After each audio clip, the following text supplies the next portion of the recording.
It all started on what was supposed to be a quiet Saturday morning. I was out front, helping my dad fix the fence when I got a call from an unknown number. I picked up, and before I could even say hello, this voice snapped at me. "You need to meet me at the Lake Ranch HOA office."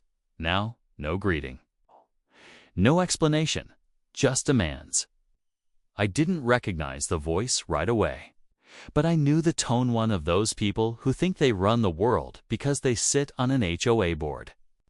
Turns out it was her, the one the whole neighborhood whispers about. HOA Karen, the kind of woman who writes people up for leaving their trash bins out 5 minutes too long. I calmly told her I wasn't available and definitely not interested. In driving across town to deal with whatever imaginary emergency she'd cooked up, that's when she got nasty. She told me I was in violation and that I'd better cooperate or face consequences. I just hung up. A few minutes later, my dad chuckled, shaking his head. "Let her try," he said. See? What she didn't know was that my dad isn't just some regular guy fixing fences on a Saturday. He's the county sheriff. An hour later, I heard sirens. Yep, actual sirens. I stepped outside, and there they were, two patrol cars rolling up our street, lights flashing. For a second, I thought something serious had happened. But no, it was because of me. HOA Karen had actually called 911. Said I was threatening and refused to follow community orders. She tried to play the victim card with the sheriff's son. The look on her face when my dad walked out in full uniform, I'll never forget it. But trust me, that's not even the wild part. You won't believe what she did next or how deep this went. And let's just say, this wasn't her first time weaponizing authority for her own power trip. So here we are, 2 cop cars in front of my house.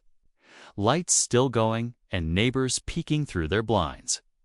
HOA Karen is standing next to one of the officers, arms crossed, sunglasses on, even though it's cloudy. And this smug little smile like she's just won something. She starts pointing at me, rambling about how I was hostile and refused an official HOA summons. The officer looks kind of uncomfortable, like even he knows this doesn't make sense. But he's trying to stay professional. My dad walks out, calm but serious. He asks the officers what's going on, and the one speaking to Karen starts explaining what she told them. The second officer, who clearly recognizes my dad, steps aside with him and quietly fills him in. Meanwhile, Karen is still going on about rules and community protocol, like this is some courtroom drama. It would have been funny if it wasn't so ridiculous. Now here's the thing. This isn't the first time she's pulled something like this. Over the past year, she's made herself the self-proclaimed queen of the Lake Ranch HOA. Complaints about garden gnomes, holiday lights, even a kid's lemonade stand. She's reported people for noise violations just because she didn't like the music they were playing. She even tried to fine an elderly couple for having too many bird feeders. Yeah, bird feeders. And it turns out, she's been trying to get new rules pushed through the HOA board, ones that would basically let her control things like parking permits, yard inspections, and mailbox colors.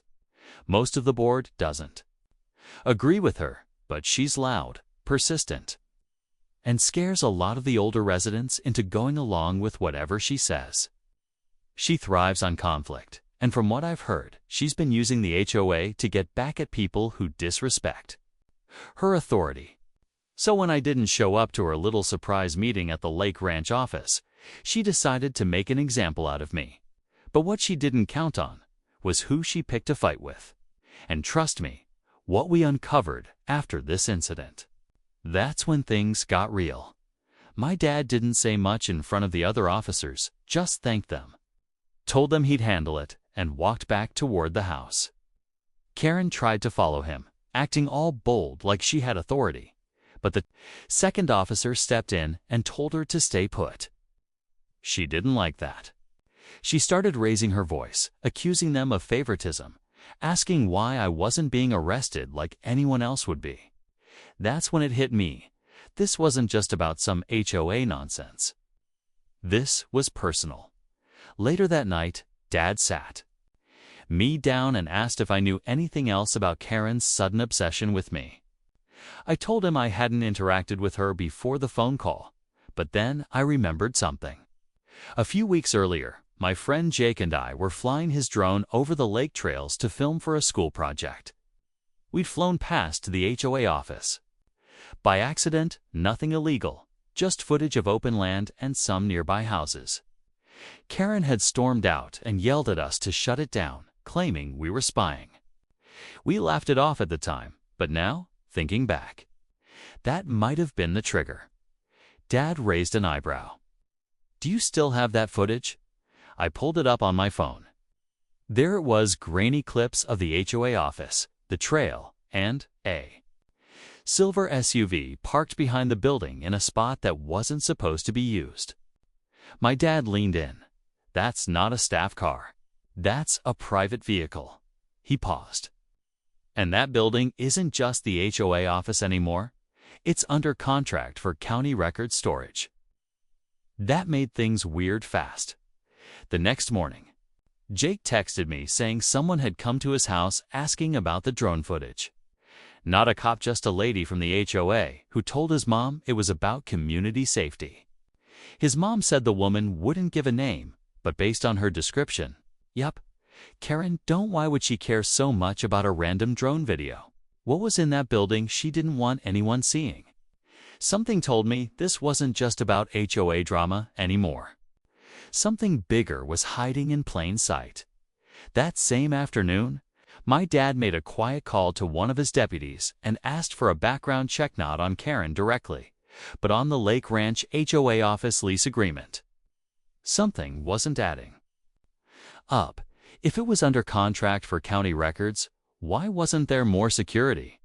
And why was Karen acting like she owned the place? Within an hour, the deputy called back, and from the look on my dad's face, I could tell something serious had come up. Meanwhile, I kept digging. I went back through the drone footage, frame by frame, and noticed something we hadn't seen before. For a brief second, in one of the windows of the HOA office, there was movement, like someone ducking. It was fast, barely noticeable, but it got stranger. Behind the building, next to that unauthorized SUV, there was a storage container, one that didn't show up in any of the HOA maps or documents online. I checked satellite images. It wasn't there last year. That night, Jake called again, sounding nervous. Someone had followed him home from school. Same SUV from the drone clip. No plates. He hadn't told anyone else about the footage, just me and his parents. We knew then this was no longer just Karen being a power-hungry board member. Someone else was involved. And somehow, this whole thing was tied to that office and whatever was being kept hidden there. My dad stayed quiet, but I could tell he was starting to take this personally. Not just because of me, but because something shady was going on right under the sheriff's nose. He told me not to go near the HOA building and to keep my phone charged at all times. That kind of talk from him? Not normal. Then, late that night, our security cameras caught someone creeping along the side of our house, hood up, flashlight off. They didn't try to break in, just looked around, then left. A few minutes later, a message appeared on my phone from an unknown number. "Delete the video. You've seen enough." That's when I knew this wasn't about HOA rules anymore. This was a cover-up. And Karen? She was just the tip of it. The message shook me. Not just because it was threatening, but because it meant someone had access to my number, and possibly more. I showed it to my dad right away. He didn't say much, just took my phone and started typing something. A few minutes later, he handed it back. "Leave your location on at all times," he said. "And don't answer any calls unless it's me." The next morning, everything felt off. Karen was suddenly quiet. No patrols around the neighborhood, no clipboard walks, nothing. Almost like she disappeared. But that's when the second twist hit. Jake called me from his school office. His parents had gotten a letter from the HOA threatening a lawsuit over illegal surveillance. The weird part? 'Twas signed by a name we hadn't seen before. Eric Mandel, HOA legal representative. Problem was, Lake Ranch HOA didn't have a legal rep, wasn't big enough, and all disputes were usually handled at board meetings. My dad confirmed there's no registered legal firm tied to the HOA. So who was Eric Mandel? We searched the name and nothing came up. No LinkedIn, no local bar registration, no professional footprint at all. But Jake's dad scanned the letter and found something odd hidden in the metadata had been created on a computer registered to the county office building downtown. That was the same building where some of the HOA documents were supposedly being stored. Now, things were spiraling fast. My dad requested access to the property records and got stonewalled. The clerk said they were under internal audit and couldn't be viewed until the review was complete. That never happens, not with public property. Someone was blocking the information. Then my dad got a call from his boss at the county office, a quiet warning to drop it. No explanation, no details, just drop it. That's when the full weight of it hit us. This wasn't just a crazy HOA board member trying to flex authority. This was something buried deeper, something tied to county-level decisions, fake legal threats, and people willing to intimidate me.